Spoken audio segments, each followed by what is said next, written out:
सलमान भाई, नरगिस जी, योगेन भाई, ये तो वही बात हुई कि जिनको दर्द है या जो उस दर्द को समझते हैं सिर्फ वही लोग हैं यहाँ।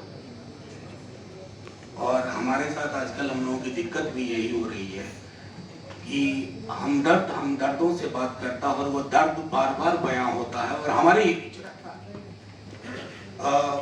मैं इससे पहले की दो चार बातें कहूँ। नरगिस जी को पहले भी सुना है, खालिद से तो मैं पहले भी मिला था, आपसे नहीं मिला था। और आपसे जिस हालात में ये दूसरी मुलाकात है, और दोनों ही बार जब आपने छोटी छोटी चीजें जो योगेन भाई कह रहे थे कि आम लगेंगी आपको, कि रात को कोई घर पे नॉक नहीं कर रहा है, जो वक्त खालिद के आने का हुआ करता होगा आमतौर पर शाम को, या ईद बकरीद हो या कोई पर्व त्योहार हो या बच्चों की सालगिरह वगैरह हो, तो ये दर्द नरगिस आपका भी है और तमाम उन खालिदों का है जो इसी हालात में जेल में है। तो खालिद मेरे लिए प्रतीक भी है, वो प्रतीक है उन तमाम युवाओं के लिए, छात्रों के लिए जो सिर्फ इसलिए जेल में है, और माफी के साथ कहता हूं कि वो मुसलमान है। बड़ा मुश्किल है ये कहना सलमान साहब। मैं हाल में सदन में चर्चा हो रही थी, मैंने एक एक करके नाम लिए थे, ये सारे नाम, और ये नाम लेना जरूरी था, पार्लियामेंट के रिकॉर्ड में जाना जरूरी था। हम आज हार जाए, लेकिन जब कभी कोई रिसर्च आज से 100 साल बाद करेगा तो ये तो समझेगा कि हिंदुस्तान में उस वक्त की हुकूमत में कम से कम चंद लोग इन चीजों पर अपना पक्ष रखते थे। हमें अब वर्तमान से ज्यादा आने वाले इतिहास की भी चिंता है। जिस देश में बुलडोजर सेलिब्रेट किया जाए, और माफी के साथ कहता हूं सलमान साहब, आपने कहा कि हम सबको इकट्ठा होना, बीजेपी के खिलाफ पॉलिटिक्स के लिए अगर बीजेपी के फोटोकॉपी, हेजी फोटोकॉपी बनेंगे तो मुश्किल होगी। फिर क्यों हटे बीजेपी, बरकरार रहे उसी तेवर के साथ। हम बीजेपी को हटा करके, मोदी जी को हटा करके एक दूसरे मोदी तो नहीं लाएंगे ना। और अभी हाल में मैंने योगेन भाई का एक आर्टिकल पढ़ा, योगेन भाई आर्टिकल पढ़ा या इंटरव्यू देखा, आपने एक बड़ी अच्छी चीज कही कि बीजेपी से अलग पार्टी होने का मतलब नहीं है कि वो बीजेपी की विचारधारा के विकल्प के रूप में भी। आज हम सब दिल्ली में हुई गिरफ्तारी के विरोध में है। हमें लगता है कि सीबीआई आनुषंगिक संगठन की तरफ व्यवहार कर रही है, लेकिन हम दिल्ली दंगों के दौरान के भी सच को आज याद रखें। यह नहीं हो सकता है ना कि एक वक्त पे आप चुप्पी ले रहे, वो वक्त होता है एग्जामिनेशन का। अगर तराजू पे तौल के इलेक्टोरल डेमोक्रेसी की बिसात पे आप सारे निर्णय लेंगे तो दुनिया का इतिहास गवाह है कि इलेक्टोरल डेमोक्रेसी ने जो निर्णय लिए वो उस मुल्क के लिए 50 साल बाद अच्छे साबित नहीं, 30 साल बाद अच्छे साबित नहीं। ये तय तो करना होगा हमें। अक्सर मैं देखता हूं लोग साफ तौर पे मुसलमान नाम लेने से बचते हैं, अल्पसंख्यक उस कैटेगरी का ज्यादा इस्तेमाल करते हैं। खुल के बोलिए, खुल के बोलिए। आप लाभ लपेट के साथ बोलने का टाइम नहीं है। खुल के अगर आप नहीं बोलेंगे, तकरीबन 20% की आबादी है, यानी कि 5 व्यक्ति के घर में एक व्यक्ति मुसलमान है।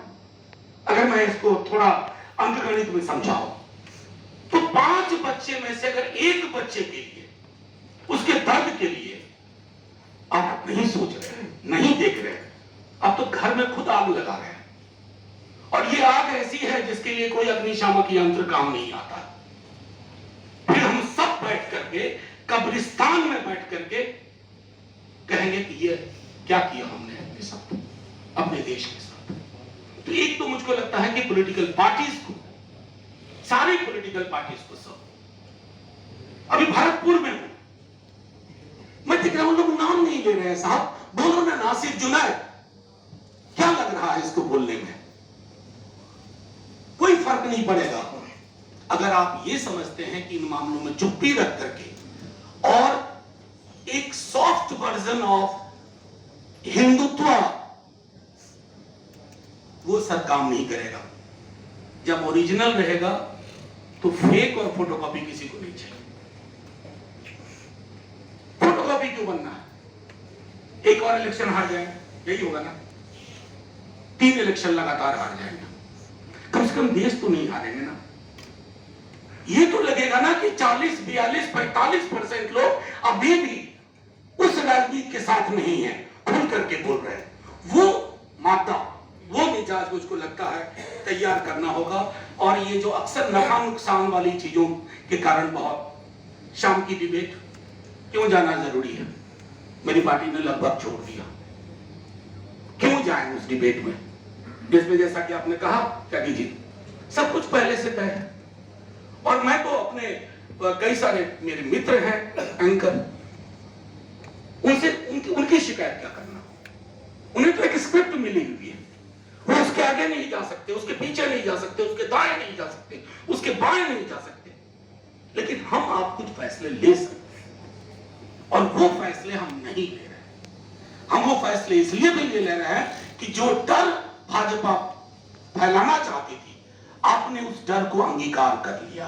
कई पॉलिटिकल पार्टीज ने अंगीकार कर लिया, कई पॉलिटिकल पार्टीज ने दूसरे तरीके अख्तियार कर लिए। बाहैसियत हम सब सिर्फ पॉलिटिकल पार्टी के नुमाइंदे नहीं, कल को मैं राज्यसभा का मेंबर नहीं रहूंगा, लेकिन मेरी नागरिकता तो कोई नहीं लेगा ना मुझसे। मैं बाहैसियत एक नागरिक के रूप में यहां, वो भी, और एक नागरिक के रूप में मुझे कश्मीर पर भी बोलना होगा।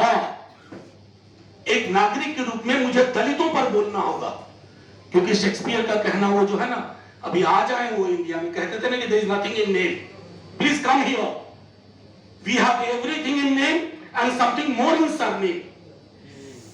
नाम और सरनेम का खेल इस देश में चल रहा है, और तब भी हम कहते हैं कि हमें इस राजनीति में थोड़ा सॉफ्ट वर्जन बन करके अपनी जगह तलाशनी है।